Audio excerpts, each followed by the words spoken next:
Olá, seja muito bem-vindo, você que nos acompanha de todas as partes do Brasil e do mundo. Tá no ar o Mata Mata com Evair. Hoje é sexta-feira, 14 de novembro de 2025. Sou Rafael Tomazetti, nós vamos juntos pela próxima hora com muita informação polêmica. Ontem teve julgamento do Bruno Henrique e acabou da forma que a gente esperava, né? Assim, do que tinha sido indicado no voto do relator, que eu quero dizer que havia...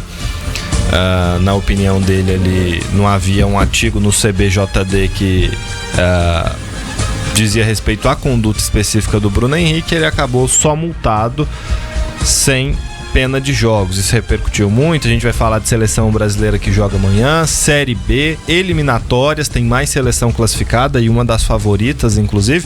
Teve seleção que perdeu a chance de se classificar. Tem time grande do seu continente que ficou fora da Copa. O maior representante desse continente em Copas está fora. Daqui a pouco a gente fala de tudo isso pra você. Evair Paulino, e aí, como é que você tá? Eu tô meio surpreso, né? Já vai começar a choradeira. Surpreso, porque olha, eu esperava pelo menos 12 jogos de suspensão. Que era o que tinha antes, né? De repente o cara foi... Aquelas... gravações não serviram pra nada, então, né? Na justiça desportiva, não. Na comum, talvez sirva. Porque na justiça comum, ele é réu. Na justiça desportiva... Vou falar o que falavam do Palmeiras quando o Palmeiras era beneficiado, assim. Esse campeonato brasileiro tá manchado. E hoje tem julgamento do Vitor Roque, Janaína Vai Carvalho. pegar 3 jogos de gancho. No mínimo, se ele voltar a jogar. Olha, nossa, que exagero. Mas é porque ele pode ficar fora do resto da temporada brasileira. Eu não acredito que vai pegar tudo isso de gancho, não. Mas o que pesou bastante é que o Flamengo foi a favor do Bruno Henrique, né? Falou que ele já tomaria o 3º cartão, que seria em... aquele negócio que faz pra poder ficar fora de um jogo menos importante, pra estar num jogo importante. Enfim, ele falou, a conduta dele foi errada porque não deveria ter contado, né? A conduta errada ali, sobretudo, porque qual é a grande celeuma pra gente tentar explicar aqui pro nosso ouvinte? O Bruno Henrique já ia tomar mesmo cartão. O Flamengo conseguiu provar no julgamento que ele, Flamengo, orientou o Bruno Henrique a tomar cartão, que é uma praxe. Jogadores que estão com 2 cartões, o Arrascaeta agora, por exemplo, ele ia ser convocado para a seleção do Uruguai. Um cartão amarelo muito bobinho. Sim, para cumprir suspensão no jogo contra o Sport, que ele já não ia jogar porque ele tá na seleção do Uruguai. Então, é tudo planejado. Essas coisas acontecem. Qual é a diferença do caso do Bruno Henrique pro caso do Aleph Manga, por exemplo, pro caso de jogadores que até acabaram banidos? A diferença ali é que ele, segundo o Flamengo, não teve... Ele já ia tomar esse cartão, ele não quis fraudar o lance. Os outros jogadores criaram o lance. Criaram pra prejudicar. Sim, a diferença está aí. Mas no que se assemelha aos outros? Ele beneficiou o apostador. Seja irmão dele, seja uma pessoa, 2 pessoas. Não, ele só beneficiou, mas como também falou, né? Sim. Tem a entrevista. Então ele estava beneficiando de uma maneira direta. E ele beneficiou de que forma? Vazando uma informação privilegiada. Qual é o problema? Essa é outra coisa que eu não acredito. Porque agora o Flamengo veio tentar inocentá-lo. Porém, eu duvido que ele teria havido essa conversa. Tome o cartão. Eu duvido que teria tido essa conversa. É muito estranho. Lógico, pode acontecer, mas também não acredito nisso. E aí, quando o Flamengo conseguiu dizer pro STJD e o relator comprou e a maioria dos auditores também acreditou nisso, que ele orientou o Bruno Henrique a tomar o cartão, você já desqualifica do artigo que os outros foram banidos, então ele não vai ser punido naquele artigo. De ter tomado o cartão para poder receber dinheiro. Aí que gerou essa punição pecuniária apenas, sem suspensão, que foi o seguinte: o relator, para não deixar passar batido, colocou multa. Pra não deixar passar batido, porque ele entendia que havia ali... beleza, o Flamengo mostrou, na opinião dele lá, que ele, Flamengo, pediu ao Bruno Henrique para tomar o cartão. Então não houve prejuízo ao clube. Não foi uma manipulação da jogada para Ele só vazou informação, o Evair até já apontou aqui que discorda, né? Mas ele vazou informação pro irmão dele, que passou para outras pessoas, para eles serem beneficiados em apostas. E também alegaram lá que o valor que eles receberam dessa aposta em questão desse cartão não foi de expressão, né? Foi um valor baixo. Que também não vem ao caso, né? Recebeu de todo jeito. O problema é, na letra fria da lei, hoje, o CBJD, o Código Brasileiro de Justiça Desportiva, ele não contempla vazamento de informação privilegiada. E o Flamengo conseguiu dizer para os auditores, a defesa do Flamengo foi feliz nisso, os auditores levaram essa ideia.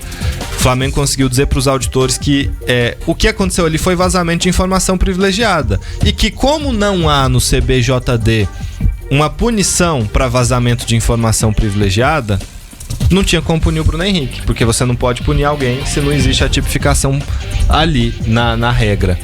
Bom, o que os auditores que votaram para que ele ficasse suspenso por 170 dias, enfim, alegaram? Eles recorreram a um artigo do CBJD que cita, em casos omissos, que é o caso agora, não tem como você tipificar no próprio CBJD. Em casos omissos, você recorre ao direito desportivo internacional. E a regra da FIFA determina que qualquer tipo de vazamento de informação privilegiada, esse tipo de coisa, esse tipo que fere a conduta da ética desportiva, você tem ali uma penalidade. Foi a isso que os auditores, os 3 auditores que votaram para que ele, além da multa, pegasse um gancho dentro de campo, foi a esse artigo que eles se apegaram. Os que votaram junto com o relator se apegaram a essa teoria do relator, que foi apresentada pelo Flamengo, de que ele não poderia ser punido com jogos, tampouco com multa, porque não tinha esse artigo. E aí essa celeuma toda. E teve também o caso do Lucas Paquetá, né? Que, querendo ou não, passou mais ileso do que o do Bruno Henrique, né? Porque nem multa ele pagou. E o caso do Paquetá, assim, todo mundo dava como culpado, né? E no fim a justiça inglesa decidiu que ele não era culpado. Não, e foi muito o que aconteceu com ele. Os advogados foram bons também, né? Mas lá, o pessoal da ilha toda fizeram apostas muito altas. Ele apagou coisas do telefone antes de entregar o telefone para a justiça. Então teve um desdobramento muito mais criminoso, vamos dizer assim. O rastro criminoso é mais evidente. Mais evidente do que o Bruno Henrique fez. Sim. Porque o que o Bruno Henrique fez, eu acho que muito mais da ética profissional, em falar sobre algo que ele não deveria dizer para pessoas de fora, do que propriamente em querer se beneficiar disso. Uhum. Mas o fato é que ele tá em campo, vai. O puxadinho da CBF lá julga como quer, né? E vai da maneira como acha o melhor, né? Na minha opinião, um erro muito grande. O Brasil perde credibilidade com isso.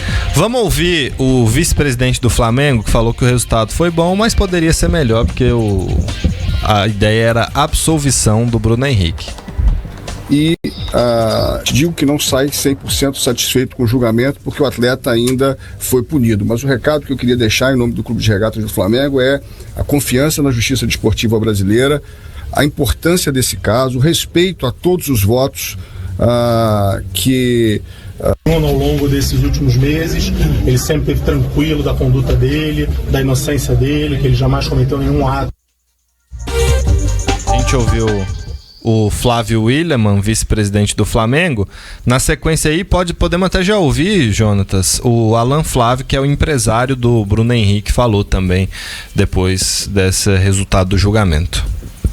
Que agredisse o futebol brasileiro, veio prestigiar o tribunal, como bem disse o Denis, sempre confiou no tribunal, que o tribunal faria uma análise detalhada, como fez, o voto do relator brilhante, irretocável, e os demais votos que complementaram muito bem, se debruçaram muito bem sobre tudo que foi provado e demonstrado nos autos. O resultado não poderia ter sido diferente, e o Bruno agradece toda toda a solidariedade que ele recebeu nesse momento, e parabenizar também a condução do presidente do tribunal, que conduziu muito bem o processo, no tempo justo, não foi nem mais rápido, nem mais demorado, como foi dito durante a sessão de julgamento hoje, do que a maioria dos processos similares, e parabenizar o tribunal e agradecer pelo resultado justo que foi aplicado. Doutor... As declarações do Alan Flávio, empresário do Bruno Henrique, e do Flávio Willeman, vice-presidente do Flamengo. Aí ganharam 1.000 e poucos reais cada um, a cunhada, o irmão, um amigo do irmão, gastaram 100 mil de multa, fora o advogado. Pagar é o Flamengo, né? É o Flamengo? O Flamengo vai pagar multa. Duvido que seja o Flamengo. Eu também duvido. Vai ser o presidente do Flamengo falou que vai dar um descontozinho lá depois, né? Porque o salário do cara é de 1 milhão e tanto, pra que vai, né? Mas aliás, ele deveria de bancar todo o custo, né? Não, aí eu também estar concordo. do jeito que ele está, ele deveria de bancar tudo, porque aonde ele se meteu, pra onde ele tá saindo, tá até saindo por cima, dando risada, e o futebol brasileiro sendo colocado mais uma vez em discussão aí. Não, aí o dele pagar a multa eu concordo, deveria ser ele, não o clube. Os auditores tentaram, mesmo aqueles que votaram para que ele não fosse punido esportivamente, só com multa pecuniária, tentaram ali marcar um território, dizendo que a conduta é reprovável, só que não tinha artigo para você enquadrar ele numa punição esportiva, que cabe uma revisão do CBJD. Então, assim, de todos os ângulos que você for olhar, uma coisa é fato. Você pode discutir o mérito da decisão, enfim, mas uma coisa é fato. A conduta do Bruno Henrique foi extremamente reprovável. E eu espero que o fato dele não ter sido punido esportivamente não faça com que outros jogadores façam o mesmo, porque isso é horrível pro futebol. Vamos para o nosso primeiro intervalo. Daqui a pouco a gente volta. Tem julgamento do Vitor Roque hoje.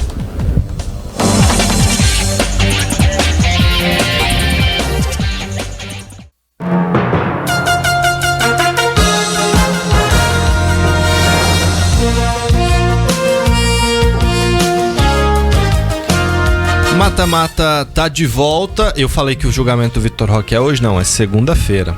Segunda-feira, Vitor Roque será julgado no Superior Tribunal de Justiça Desportiva, porque aquele post que ele fez com um tigre com a gazela morta na boca após a vitória do Verdão de 3-2 sobre o São Paulo no Morumbi, aquela virada em que ele foi um dos jogadores importantes. Bom, mas um tipo de coisa que o Evair também não gosta, né? É provocação dos atletas e do próprio clube, né? A rede social veio para muitas coisas boas, mas existe cada besteira, né? Não tem necessidade nenhuma ficar provocando torcida, companheiro de time, não tem necessidade nenhuma. Não faz parte. Aliás, o jogador não deveria nem mesmo de ficar na rede social.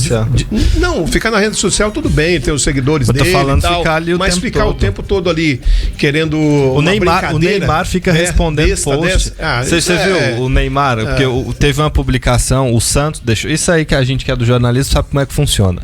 Ele pegou muito mal pra ele o jogo contra o Flamengo, né? O Neymar. Ele tava só apanhando. Aí, alguém do Santos vazou para um jornalista, alguém do Santos mentiu para algum jornalista, muito provavelmente. Se o Neymar desmentiu, alguém do Santos mentiu pro jornalista. E disse que o Neymar ligou pro Vojvoda para pedir desculpa e falar: olha, ali eu me excedi e tal. E aí, o Neymar foi na publicação e disse que era mentira. Que era mentira do jornalista de M, 3 pontinhos. Ou seja, ele foi lá, desmentiu uma coisa que era positiva pra ele, que o Santos articulou pra vazar essa informação, pra não melhorar. Combinaram com ele, né? Tinha que ter combinado com ele. Quer dizer, né? Jogador fica aí na rede social causando, enfim. Não, e eu acho desnecessário também, por exemplo, o Scarpa mais o Lianco. O Lianco? Eles fizeram sim. Da época, no momento dos salários, né? Aí em vez deles usarem as redes sociais de forma positiva pra eles usam de forma negativa às vezes, né? Porque eu acho que age sem pensar. Um que sabe usar bem é o Ronaldinho Gaúcho, né? Ganha dinheiro com ela, né? Ganha muito dinheiro. Tem mais de 70 milhões de seguidores. Cada postzinho dele lá é um dinheirinho na conta, sabe fazer bem, não briga com ninguém, não discute com ninguém.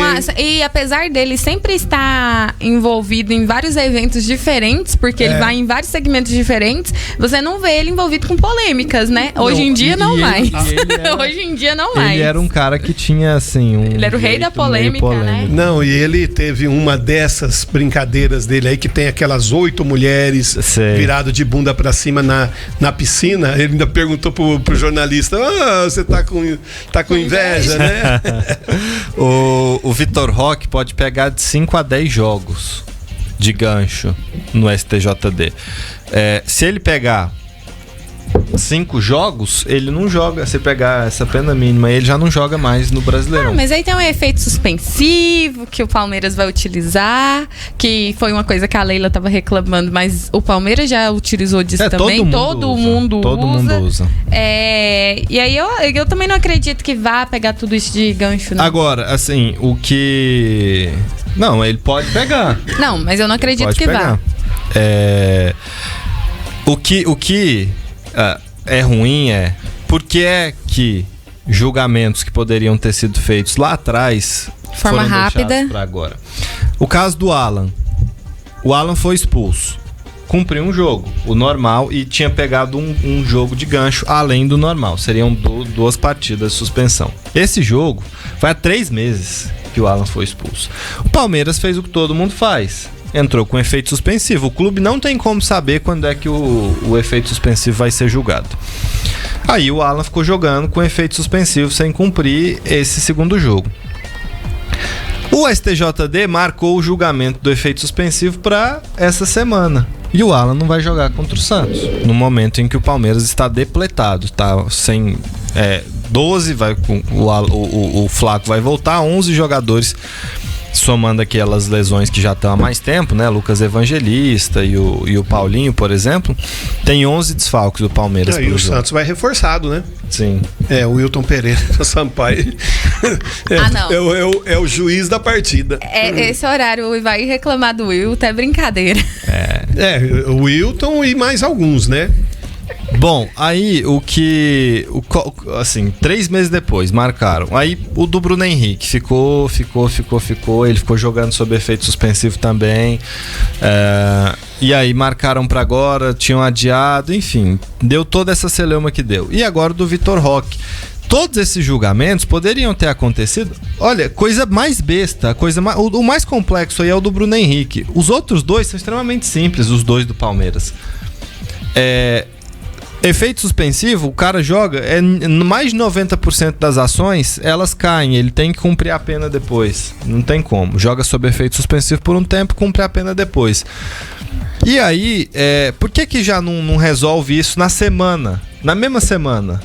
Já não se resolve, já não se debruça. Ou se não, dá pelo menos um prazozinho para ter uma...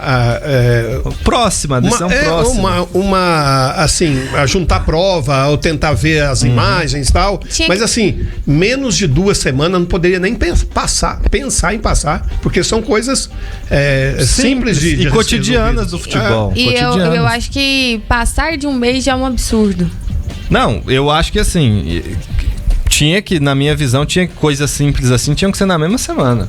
No mundo inteiro é assim. Tem um tribunal de penas lá na Premier League, por exemplo.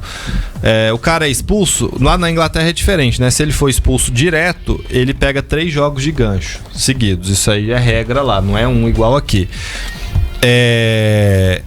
E aí se for uma conduta violenta, tem um tribunal de penas que avalia na mesma hora. Ali, na mesma semana, se o cara vai pegar gancho ou não. Não tem essa... Porque justiça tardia não faz justiça. Justiça tardia não faz justiça. Ela deixa essa sensação de injustiça. E aí fica injustiça pros 2 lados. Pro que Sim. foi beneficiado e o que não foi, né? Sim. Porque, por exemplo, poderia ter cumprido isso lá atrás, poderia ter sido favorável para algum time, poderia não ser favorável para outro, vai atrapalhar o Palmeiras agora. Então fica esse com essa limbo. pecha. O campeonato de 2025 vai ficar com essa pecha. Seja quem ganhar, seja o Palmeiras, seja o Flamengo, vai ficar com essa pecha de que alguém foi favorecido. Por quê? Arbitragem, e Esses agora o STJD. E aí, você imagina se o Vitor Roque é punido. Se ele pega 2 jogos que seja, a narrativa tá pronta do Palmeiras. E quem é que vai conseguir dizer, não só pro palmeirense, mas para outros torcedores de outros clubes também, que o campeonato não tava manchado, né? Porque é o que fica parecendo com o jeito que é o que o STJD funciona. Tinha que ser mais breve. Talvez seja o caso de entrar uma articulação política da CBF para que o STJD passe a ser, em vez de funcionar como funciona hoje, um tribunal de penas, como é nos outros países, se resolva a coisa na mesma semana. Porque não dá, tá totalmente fora de sintonia com o que é. A gente até admite que o futebol brasileiro é muito grande e às vezes são as mesmas pessoas para julgar muita coisa. Sim. Né? E o calendário é muito amplo, tem Série C, Série B, Série A, então Libertadores, tem estaduais param lá mas também. assim, passar de um mês para poder definir é um absurdo. Não, e um caso simples igual esse do Alan, Evair, tem 3 meses. Dá uma punição ou 2 partidas, não interessa, mas resolva ali na hora pensa e pronto. só, ele teria cumprido lá atrás, estava tudo certo, agora ele jogaria, por exemplo. Agora você deixa para fazer esses julgamentos na reta final do campeonato. Assim... E pode atravessar o campeonato ainda? Pode atravessar o ano ainda? O ideal é que não. Tentam não fazer isso. Então ele vai ter que ser julgado antes de acabar o campeonato, né? Sim. Mas assim, a punição pode sim atravessar o ano. A punição pode. Se ele for punido, por exemplo, por 10 jogos, ele vai cumprir 5 no brasileiro desse ano e 5 em outras competições nacionais. Tem que ser competições nacionais. É que a gente nacionais. não tem as imagens do lance dele, aí senão a gente ia colocar as imagens para nós mesmos, nós íamos decidir aqui. Sim. Porque a Janaína de um lado e eu do lado, você seria o mediador o desempate. Não, ele assim, foi uma disputa de bola que ele foi e acertou a cotovelada no jogador do Não, e é uma coisa muito simples de resolver. Com meia hora sentado ali analisando as imagens, não, é simples. O próprio júri ia ter ali uma resposta. Por que ele rápida. foi punido com 2 jogos? Porque um já é a suspensão automática e o segundo jogo é porque eles consideraram a conduta temerária. Ele não foi uma agressão, porque senão ele teria pegado 3, 4, 5, 6 jogos. E o tribunal entendeu isso. Só que assim, esse efeito suspensivo, beleza, pode até ter na regra o efeito suspensivo, mas que você julgue isso então em no máximo 1 ou 2 semanas depois que você concedeu o efeito suspensivo. Não dá pra protelar tanto, né? E agora tem esse caso do Vitor Roque, que se for um desfalque é uma baixa gigantesca pro Palmeiras nas rodadas finais do Brasileiro. Pra Libertadores não tem efeito nenhum, mas no Brasileiro, se o Vitor Roque for punido, é uma baixa gigantesca, como seria o Bruno Henrique também no Flamengo. Não, e a gente já tá com todo esse contexto de conspiração no campeonato, né? O Flamengo fala que tá tendo a favor do Palmeiras, o Palmeiras fala que tá tendo a favor do Cruzeiro Flamengo. fala que tem a favor dos dois. E aí vai levar esse enredo até a final, e aí a gente já começa 2026 com todo esse problema de 2025 arrastado. E o que eu temo é que isso, assim, Palmeiras e Flamengo tem tudo pra ser o maior clássico do Brasil nos próximos anos. Já é, né? Assim, dentro de campo, mas até fora de campo. Meu medo é que isso, a gente sabe que nós temos uma cultura violenta e no esporte isso se reflete. Meu medo é que isso reflita nas arquibancadas depois. E a gente já tem 2 torcidas que são conhecidas por serem bastante agressivas, né? Tanto a Mancha Verde quanto as torcidas do Flamengo, né? São influenciadores que falam para sua própria bolha, que ficam fomentando esse tipo de coisa. Então, eu temo que esse tipo de coisa vá adiante. Esse tipo de violência já vem acontecendo já há alguns anos, né? Tanto é que foram separados, né? Em determinados estádios, principalmente em São Paulo, não tem 2 torcidas, porque não tem condição. E aí né? Também é outra coisa que eu acho um absurdo, as pessoas não saberem se comportar a ponto de ter que proibir estarem juntas num lugar. Vamos pro intervalo, daqui a pouco Seleção Brasileira. A gente fala de Seleção Brasileira pra você.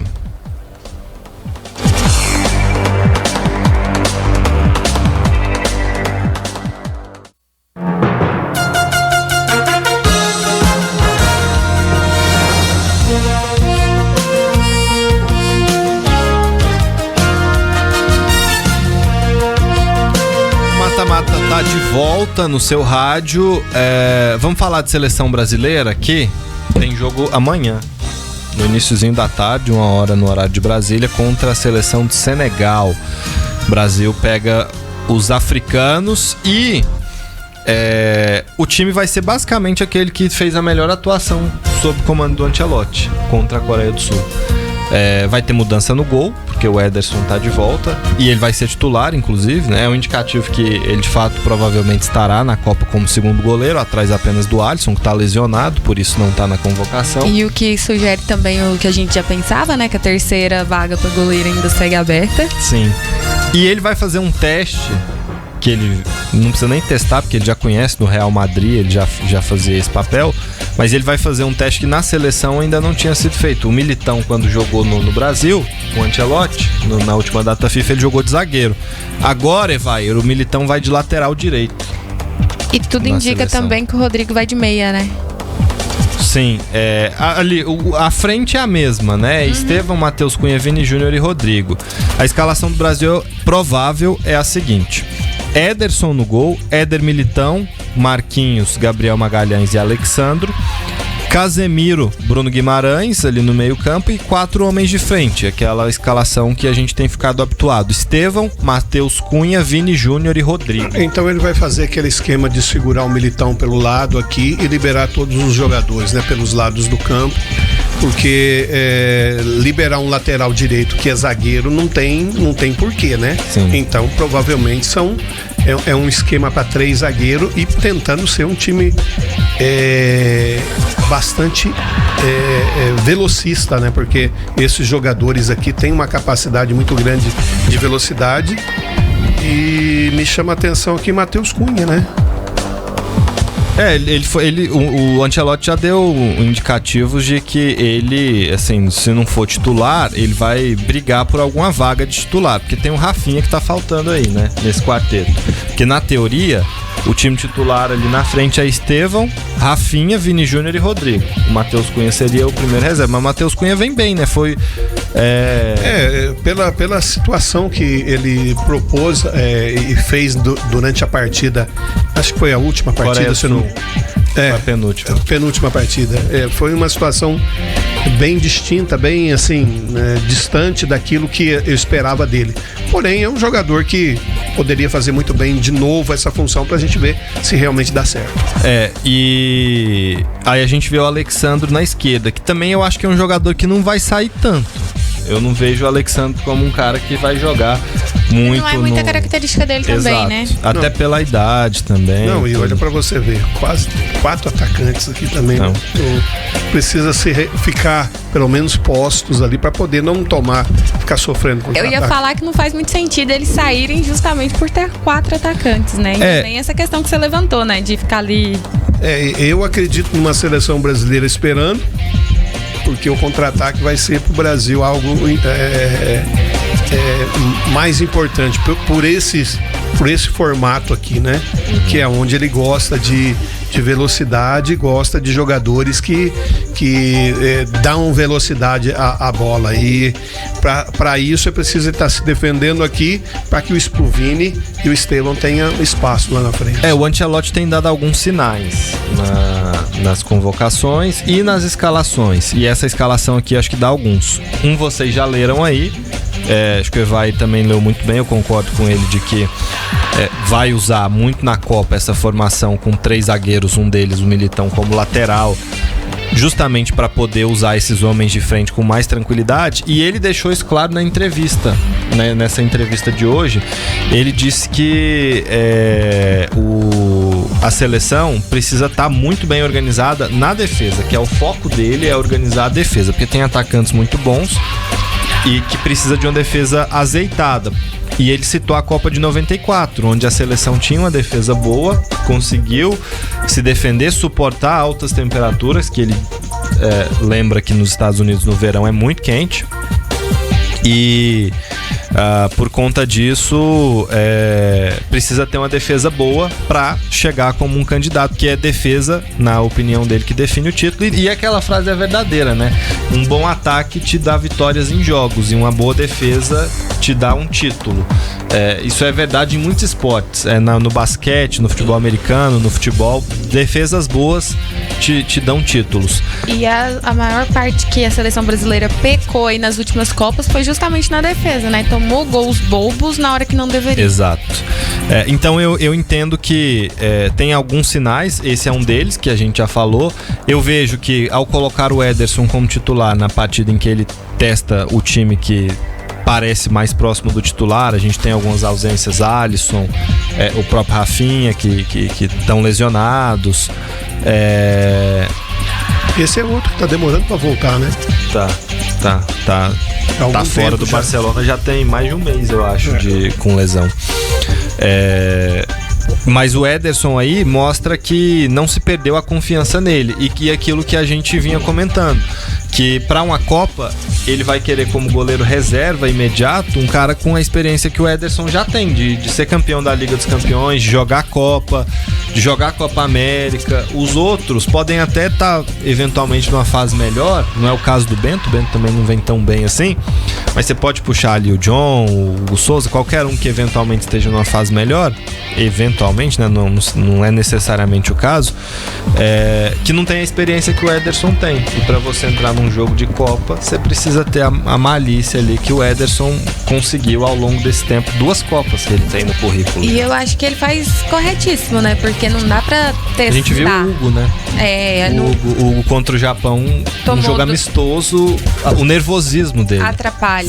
Foram lances de nervosismo. E é tipo de erro que, por exemplo, no Corinthians ele não tem. E eu acho que foi por pressão, por estar ali na seleção brasileira, por estar sendo avaliado, por ser o primeiro jogo, mas não é momento de ficar testando e vendo se vai dar certo ou não. Bom, acho que mostra que tem uma defesa ali consolidada. Eu até acho que em jogos duros, o Ancelotti vai usar essa formação aqui: Éder Militão, Marquinhos, Gabriel Magalhães. E em jogos mais tranquilos, ele pode puxar o Militão pra zaga, ao lado do Marquinhos, Gabriel Magalhães vai pro banco e ele escala o Wesley na direita. Como ele fez nos últimos jogos, né? Eu acho que essa é uma variação que a gente vai ver na Copa. É um palpite aqui pelos sinais que eu tenho concordo. observado. A gente vê Casemiro e Bruno Guimarães, esse meio campo já bem sedimentado. O que o Ancelotti tem feito é buscar substituto pra eles, porque o ponto mais fraco do Brasil é aqui, é meio campo.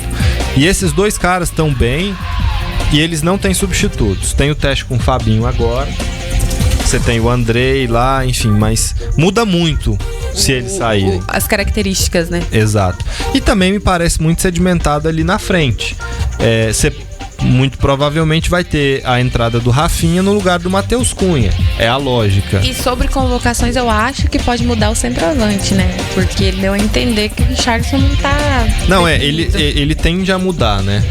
A informação... É uma informação já, não é só pressentimento. Ele não iria convocar o Richarlison, ele chamaria o Pedro. Ele falou isso, né? Sim. Mais um cara que eu acho que poderia ter sido testado é o cara que só fez menos gol que o Haaland, o brasileiro. Nenhum de vocês dois conhecem, provavelmente. É o Igor Thiago, do Brentford, na Inglaterra. Ele já fez 9 gols no início da Premier League agora. E ele vem muito bem já há algumas temporadas. Só que ele é novo, tem 24 anos e ainda é desconhecido. E ele faz essa função de homem de área que Pedro e Richarlison fazem. Então é um cara que... inclusive a informação também. Ele esteve nas últimas 3 pré-listas, mas não teve a convocação efetivada. Mas é um cara que tomara que, se não for nesse ciclo, ele continue fazendo gols depois. É um cara muito bom. Eu assisto bastante a Premier League e eu gosto muito do Igor Thiago. Depois você assiste os jogos do Brentford, você vai gostar do Igor Thiago. Você quer dar função? Vou dar uma olhada lá quando eu achar esses jogos aí, né? E o João Pedro, a gente não fala do João Pedro, né? Que, na minha opinião, ia ser o cara que ia titular absoluto da seleção por aquilo que ele fez no Mundial. Foi assim, eu falei, achamos o centroavante, mas mesmo assim o cara, né, lá não vai tão bem. E na seleção não consegue. E assim, Vini Júnior, Rodrigo e Estevão estão muito bem. O Matheus Cunha jogou muito bem, agradou o Ancelotti e ele tá numa franca evolução no United. Tá melhor do que o João Pedro. Mas são funções muito diferentes. Não sou nenhum deles, são homem de área. Eu concordo com você. Eu concordo com você que são funções diferentes. Mas você sacaria quem aqui? Vamos esquecer o Matheus Cunha e pôr um Rafinha lá. Estevão, Rafinha, Vini Júnior e Rodrigo. Não, o centroavante de área e 2 pelos lados. Mas você pode escolher o Rafinha, você pode escolher o Estevão, o Vini Júnior é titular absoluto para ele, né? É algo que já está definido. Mas Rafinha e um homem de área, assim, eu não vejo a seleção brasileira ganhando um mundial sem ter uma pessoa que tenha essas características. Eu acho que ele também tá esperando contar, talvez, para testar essa formação com um centroavante, que ele sabe que o Richarlison não tá bem. E ele talvez esteja esperando contar com um cara como o Pedro, que pode ser essa solução. Ainda dá tempo para ele, porque tem vários jogos, tem decisão de Libertadores, tem vários jogos do Campeonato Brasileiro. E ele tá treinando, né? Que também é algo muito importante, apesar de não estar tendo treino de contato físico, mas continua treinando para não perder ritmo de jogo. Mas eu teria convocado o Igor Thiago nessa. Eu até esqueci, né, de falar isso aqui, porque o Igor Thiago vem muito. E ele faz gols contra os clubes grandes. Ele faz gol contra a Arsenal, ele faz gol contra a City, ele fez gol contra o Liverpool agora. Acho que foram 2 na partida contra o Liverpool, inclusive. Cara, é bom. Vamos para mais um intervalo, daqui a pouco a gente volta. Vamos falar da rodada de fim de semana, eliminatórias pelo mundo, enfim, vários assuntos aqui na nossa pauta. A pausa é rápida.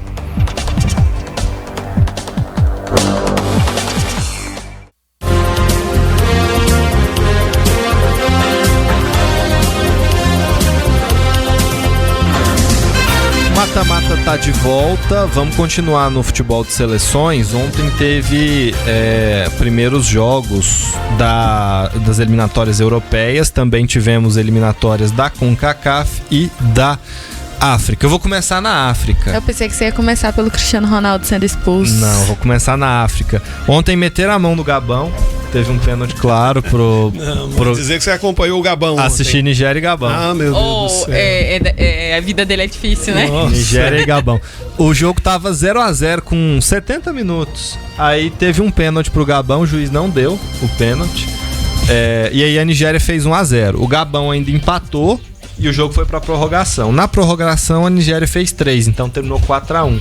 Mas o Gabão poderia tá na próxima fase aqui, que vai definir qual é o africano que vai jogar a repescagem mundial. O africano que for, provavelmente vai se classificar na repescagem mundial, porque os outros times são muito inferiores. Nova Caledônia e a Bolívia, por enquanto, classificados. Nova Caledônia. Meu Deus do céu. Nunca nem ouvi falar. Então, provavelmente, o africano que for vai pra Copa.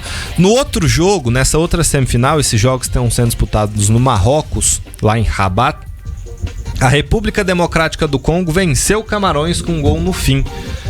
E Camarões, que é a seleção africana que mais foi pra Copa, tá fora da Copa. 8 vezes foi Camarões pra Copa, é a seleção africana que mais jogou mundiais. E tem uma curiosidade. Camarões, que já teve bons treinadores, já fez boas campanhas, nunca passou da fase de grupos da Copa, mas é uma seleção que dá trabalho, ganhou do Brasil, né, na última Copa. O técnico da seleção de Camarões é o belga Marc Brie. Tem uma curiosidade: o presidente do país é um ditador. Ele está no poder desde 1982. Ele tem 92 anos de idade, é o Paul Biya. Então já tem aí 43 anos que ele tá no comando de Camarões. Começou ontem. E é ele que manda em tudo, inclusive na seleção. Como assim? E aí, o presidente da Federação Camaronesa é ninguém menos que Samuel Eto'o, o ícone do Barcelona, da seleção camaronesa. Do Milan. O Samuel Eto'o, que é investigado não, né? Mas assim, ele é muito polêmico. Tem problemas de corrupção, tem várias questões lá também que envolvem o Eto'o no comando da Federação de Camarões.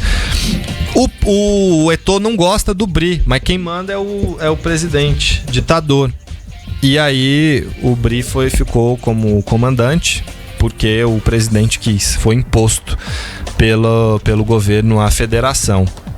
Só para lembrar que a FIFA tem regras muito claras de que se tiver interferência governamental em alguma das suas federações mundo afora, essa federação é suspensa, né? Só que isso só vale para seleções pequenas. Não vale para seleções que têm algum tamanho, e na África Camarões é muito grande.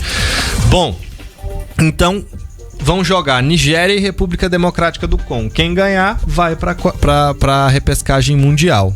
A Nigéria é uma seleção muito tradicional em Copas. A República Democrática do Congo jogou uma vez só, quando ainda se chamava Zaire. Como o Congo ainda não jogou o Mundial. Antes da gente passar pro que todo mundo acompanha, vamos pra CONCACAF. Tá muito perto do Suriname ir pra Copa.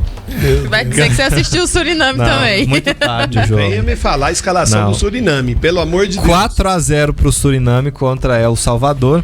E Curaçao, que a gente tem falado bastante aqui, fez 7-0 em Bermuda. Aí a gente assim, num grupo, o Suriname lidera, vai pro último jogo contra a Guatemala, já eliminada, e precisa ganhar para ir para a Copa. Senão vai ficar na repescagem. O outro time que briga para se classificar é o Panamá nessa chave. O Panamá pega El Salvador. Se o Panamá ganhar de El Salvador e o Suriname não ganhar da Guatemala, o Panamá vai para a Copa. Uma curiosidade aqui, a sua esposa assiste todos esses jogos com você? Só eu mesmo. Isso é porque ele dorme às 9 da noite. Imagina se dormisse mais tarde. Outro time que tá muito perto é Curaçao. O Curaçao venceu Bermuda por 7-0 e precisa só ganhar o último jogo também, que é contra Trinidad e Tobago. Se ganhar, vai pra Copa. A Jamaica empatou, a Jamaica ficou em segundo. Então, podemos ter duas novidades. Se o Suriname for, uma outra curiosidade é que aí só dois países da América do Sul nunca teriam jogado Copa: a Guiana e a Venezuela. Na Conmebol é só a Venezuela, e na CONCACAF tem Suriname e Guiana. Se o Suriname for, a gente vai ter só Guiana e Venezuela, que jamais jogaram Copas do Mundo. O Haiti também tá brigando por uma vaga aí, tá? O Haiti tá na segunda colocação, empatado com Honduras no grupo C. Então o Haiti pode voltar à Copa também. Seria outra novidade. Agora vamos para as eliminatórias da Europa. Ontem a gente teve a não classificação de Portugal. Foi uma notícia importante. Todo mundo pensava que Portugal ia se classificar. Pegou a Irlanda em Dublin e 2-0. Gol do Papagaio. É o Parrot. Fez 2 gols. Perdão, Arara. Não é Parrot, é Arara, não é Papagaio. Eu não saberia nenhum dos dois. Pode ficar tranquilo. Não, me perdi aqui, mas é Arara. O Parrot fez 2 gols contra Portugal, e o Cristiano Ronaldo, que fez choro pros torcedores, adversários irlandeses, foi expulso logo depois de fazer o gesto de choro. Não por isso, né? Foi porque ele teve uma infração, e aí Portugal não se classificou e tá sob risco. Um risco pequeno, porque vai pegar na última rodada a Armênia. Deve ganhar. Se ganhar, já tá dentro, né? Se ganhar, tá dentro, independente de qualquer outro resultado. Se perder ou se empatar, vai ter que torcer contra a Hungria, que joga contra a Irlanda. Irlanda e Hungria disputam a vaga na repescagem. A Armênia não tem força pra tudo isso, né? Tem não. Então, na minha cabeça aqui, estão Hungria e Irlanda disputando pra quem vai pra repescagem aí. Sim. Esse é o jogo, vai ser um confronto direto. Quem tá na Copa é a França, que goleou a Ucrânia por 4-0 e é uma das candidatíssimas. Mbappé fez título. Gol, né? Fez gol 400. Ele foi o mais jovem jogador a marcar 400 gols na carreira. O Hulk tá agora com 38, chegando a 500. O Mbappé tem 24, 25 anos e tá com 400 gols. Faz muito gol de pênalti, né? Mas é gol do mesmo jeito. E aí a Itália quase passou um vexame. Tava 0-0 com a Moldávia lá em Chisinau até 41 do segundo tempo. Os torcedores italianos presentes, eu tava acompanhando o site da Gazzetta dello Sport, já cantavam lá que eles mereciam uma coisa melhor. Meritiamo di più. Não sei se é um cântico muito comum lá na Itália, mas era esse o cântico dos italianos. Estavam muito revoltados os italianos que foram à Moldávia para acompanhar esse jogo. Aí, a Itália ganhou, tá viva, mesmo com a vitória da Noruega, que tá com 100% de aproveitamento, de 4-1 sobre a Estônia. 2 gols do Haaland. O Haaland sempre faz gol. É de lei, né? E agora, para se classificar, a Itália precisa se classificar de forma direta, precisa de uma coisa simples: bater a Noruega por 9-0. Coisa à toa também, né? Boba, muito boa, mesmo porque a Noruega não perdeu pra ninguém. E nem fazem gol. 100%. Precisa ganhar de 9-0 da Noruega. Se ganhar de 9-0 vai direto. Senão a Itália vai disputar a repescagem e corre o risco de ficar fora de sua terceira Quem será Copa. que a Itália pega pra repescar? Vai ter sorteio dia 20. Tá. Dia 20, de acordo com as seleções que se classificarem. Uma outra informação importante: técnico Silvinho, lembram dele? O Silvinho? Lembro muito. Hoje ele... Bom caráter, boa pessoa, bom jogador e excelente técnico, né? Sim. Hoje ele treina a Albânia. É o melhor técnico brasileiro que nós temos hoje, né? Porque, lógico, tem o Felipe Luiz, o Rogério Ceni aqui, mas dos caras que estão aí há mais tempo.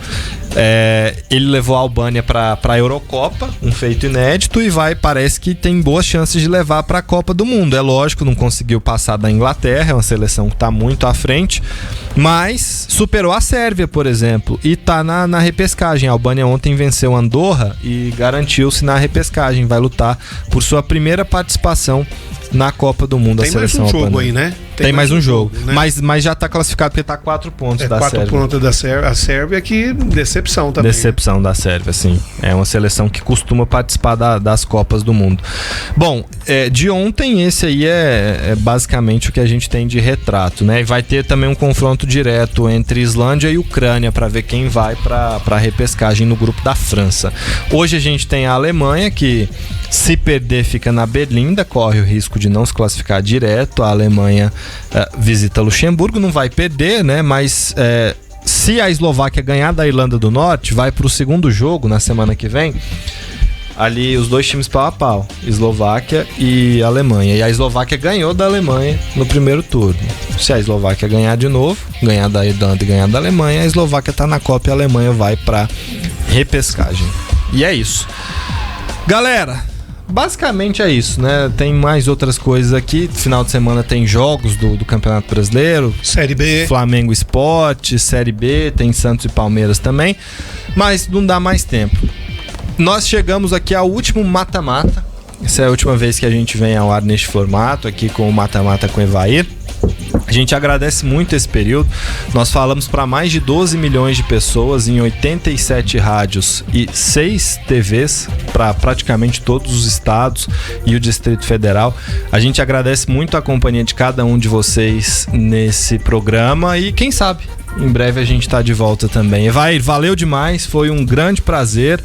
Muito feliz de ter essa participação ao seu lado, muitos ensinamentos e é isso, valeu demais, até. Eu que agradeço vocês, a Janaína, o pessoal que tem tido a paciência com a gente ali, né, Jonas? Você, muito obrigado. Valeu. E a gente foi, assim, gratificante estar aqui com vocês também, foi um aprendizado muito grande e a gente torce para que a gente possa se reencontrar aí em breve, né? Seja lá de que maneira que for, mas meu muito obrigado, forte abraço a todos e obrigado por ter nos acompanhado aí esses dias. Obrigada aí aos ouvintes, né, que nos acolheram no carro, em casa, na TV, durante todo esse ano aí. E deixar aqui meu recado, né, Palmeiras não vai ser campeão da Libertadores. Da Libertadores e do Brasileiro. Não Toma vai. cuidado, hein? Vou soltar foguete na porta da sua casa. Galera, valeu demais. Vou agradecer o Jonatas aqui também, que tá conosco desde o início. Tá na técnica hoje. E, claro, a cada um de vocês. Um abraço muito especial. Até uma próxima oportunidade. Valeu demais. Bom final de campeonatos de temporada para todos os torcedores. Tchau.